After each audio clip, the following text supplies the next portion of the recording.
Bendito seja o nome de nosso Senhor e Salvador Jesus Cristo. Quero dizer a você que é um prazer muito grande poder falar a palavra de Deus ao seu coração. Quero agradecer profundamente àqueles que estão nos acompanhando e gostaria de lhe pedir para que divulgasse este programa para seus amigos, para seus parentes, para seus conhecidos, e que fosse também participar dos nossos cultos regulares aqui. São muito bem-vindos em nome do Senhor Jesus. Pastor César Augusto dá boas-vindas a todos vocês. Gostaria de continuar na meditação que estamos fazendo sobre os números da Bíblia. Eu vou ler aqui o capítulo 1 do livro do Apocalipse, capítulo 1, verso 20, o mistério das 7 estrelas que viste. Veja, o próprio Jesus chama as 7 estrelas de uma representação misteriosa. O mistério das 7 estrelas que viste na minha destra e dos 7 castiçais de ouro. As 7 estrelas são os anjos das 7 igrejas, e os 7 castiçais que viste são as 7 igrejas. Eu acho que não necessita de cogitar, de interpretar, é simplesmente crer e viver o que está escrito. Aliás, amigo, o maior problema do mundo chamado cristão chama-se intromissão, chama-se especulação, chama-se, interpretação privada das Escrituras. A fertilidade da mente humana levou a igreja a se distanciar da verdade milhões e milhões de quilômetros. E aí nós temos hoje muitas pessoas que estão carregando a Bíblia, lendo a Bíblia, porém estão tão longe da veracidade das Escrituras que seguem seu caminho, acreditando não no que diz a palavra, mas no que diz a igreja, os intérpretes, os pastores, os padres, os papas. Quero dizer a você, com o meu coração, isto é um engano de Satanás. Abandonemos a igreja, abandonemos aos líderes, abandonemos as nossas próprias ideias e aceitemos a Bíblia como ela é, na sua simplicidade, na sua singeleza e na sua autoridade suprema. Ela é a palavra de Deus que vai passar céus e terra e ela nunca jamais passará. Quando eu digo estas coisas, eu entendo que muitas pessoas ficam ofendidas. E dizem, esse pastor quer ser melhor. Nada disto. Eu estou dizendo a verdade para você. Quando eu digo que as pessoas colocaram suas interpretações e abandonaram o que diz a palavra, e que nós deveríamos viver a simplicidade do Evangelho, não tem nada que questionar. Por exemplo, se o apóstolo São Paulo diz que era uma coisa indecente uma mulher falar na igreja, por que as mulheres querem falar?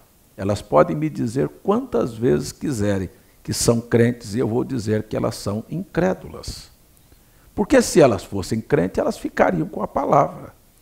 Está escrito aqui na palavra, veja, no Velho Testamento não havia sacerdotisas, no Novo Testamento Jesus chamou 70 discípulos e 12 apóstolos. Os apóstolos disseram que as mulheres deveriam ficar caladas. Se você acreditar na Bíblia, primeira carta de Pedro, capítulo 3, verso 1.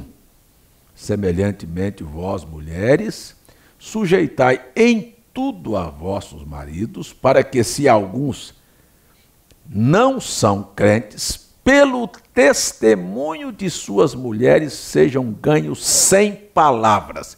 Ou seja, não lhe era permitido pregar nem para o próprio marido com palavras, mas viver para que eles pudessem ver a diferença. Então, quando a gente fala que aqueles que carregam a Bíblia não acreditam na Bíblia, é só dar uma olhada. As igrejas estão cheias de mulheres pregadoras e pastoras. Isto, amigo, é engano. Quando eu mostro que não há um só crente batizado na Bíblia, usando as palavras Pai, Filho e Espírito Santo, atesta também que de padres, de papa a pastores e crentes, eles não creem na Bíblia, porque se crescem, voltavam para o padrão da Bíblia. Pedro, no dia de Pentecoste, com os demais apóstolos, disseram a nós a maneira que deveríamos ser batizados. Não é assim que se batiza. Quando digo que o mundo chamado pentecostal, apelidado, este apelido fica muito desigual, inadequado, para dizer às pessoas que são pentecostais. Que pentecostais? O que é que tem de pentecostais? Não tem unidade, são divididos. Não acreditam que o Espírito Santo era a pessoa de Cristo voltando para habitar no coração daqueles que ele havia redimido. Ponto 2. Depois, não acreditam e não batizam conforme os apóstolos. O que é que se tem de pentecostal? E as línguas estranhas que professam falar não são as que foram faladas no dia de Pentecostes, que todas as nações entenderam. Então me diga, o que é que se tem de pentecostal neste mundo? Tem-se um bando de rebeldes que passam por cima da palavra de Deus e abrem um caminho para a perdição. A Bíblia deporá contra vocês, senhores pastores e senhores pregadores e senhores crentes que têm coragem de passar por cima da Bíblia e ficar e ser fiel a uma denominação. O diabo enganou vocês. Vocês estão cegos, vocês estão caminhando para um lugar terrível. Não há benefício nenhum em passar por cima da palavra de Deus. Seja a palavra de Deus a verdade, todo homem, toda igreja, todo sistema religioso ou mundial ou político, falso, mas a Bíblia é a verdade. Quer me chamar de falso porque eu creio na Bíblia? Estou pregando a Bíblia para vocês? Então você olha para as igrejas, elas são comerciais, elas são mundanas, porque um espírito falso as enganou. Se o Espírito Santo entrar dentro da vida de qualquer pessoa e dentro de uma igreja, ora, ele muda aquele sistema completamente. Então, o que nós estamos tendo é uma movimentação que as pessoas chamam de avivamento, que nada tem de avivamento, e isto não produz nas pessoas uma verdadeira fé, uma verdadeira conduta e uma vida que honra e que glorifique a Deus. Meu assunto é: Deus está propondo a nós a sua graça, que é manifestada no número 5. Se você olhar, Davi pegou 5 pedras para enfrentar um gigante. Isto fala de graça, e eu estou aqui pela graça. Estou enfrentando o mundo, a sociedade, a política, a crença religiosa. Eu venho em nome do Senhor, eu não venho aqui em nome de uma denominação.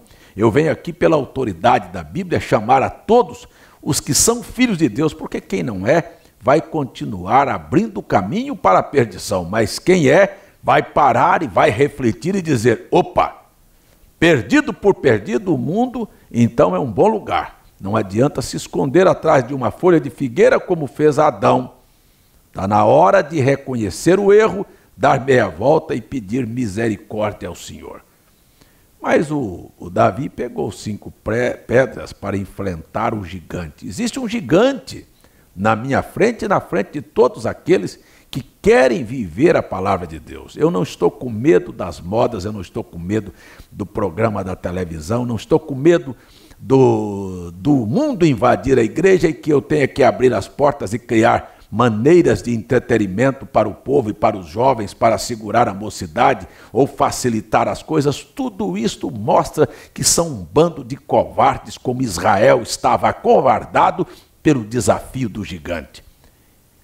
Tome 5 pedras, tome o poder do nome de Jesus, 5 letrinhas, que fala de graça, que fala de poder, que fala de autoridade, que faz enfermidade se afastar, que afugenta demônios, que resolve problemas, que cura enfermos.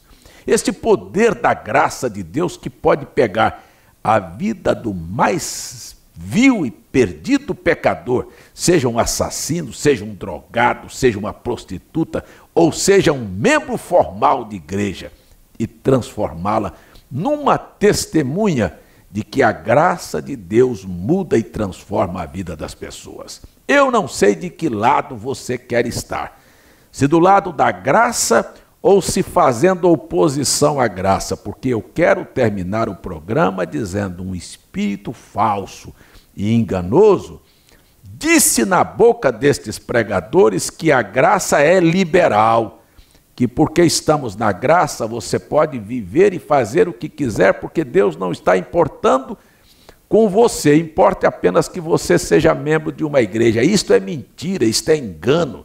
Arrependa-se de seus pecados, senhores pastores, senhores crentes, senhores católicos. Voltemos para a graça de Deus que nos dará, olha, a oportunidade de entendermos que sem esta graça vivíamos perdido e caído, e que a graça jamais abrirá a porta para você passar por cima daquilo que está escrito. Volte para a graça, não seja um caído da graça. Eu chamo você para voltar aos padrões da Bíblia, para voltar aos padrões de Deus, para voltar a estes 5, para voltar para Jesus. Abandone esta crença em 3 pessoas, isto é falso. Abandone este batismo da Trindade nos títulos Pai, Filho e Espírito Santo, é falso. Venha para Jesus, autor e consumador da nossa fé, o verdadeiro Deus e a vida eterna, aquele que era, que é e que há de vir, o Todo-Poderoso, aquele que sozinho criou todas as coisas, aquele que está assentado sobre o trono, aquele que intercede por você e aquele que te protege e que deseja que você não se perca, mas que tenha a vida eterna. Abandone o erro e volte para Cristo e seja batizado em seu nome e seja testemunha de que Jesus Cristo é o mesmo ontem, hoje e para sempre. Pai, eu oro e entrego nas mãos do Senhor estes que me assistiram. Que a tua palavra atinja a alma deles, enquanto a minha só atinge o ouvido. Abençoe a todos e que os poderes do inferno caiam por terra e estas pessoas se libertem, se salvem, sejam curadas, sejam felizes e te sirvam com prazer, no nome do Senhor Jesus. Amém.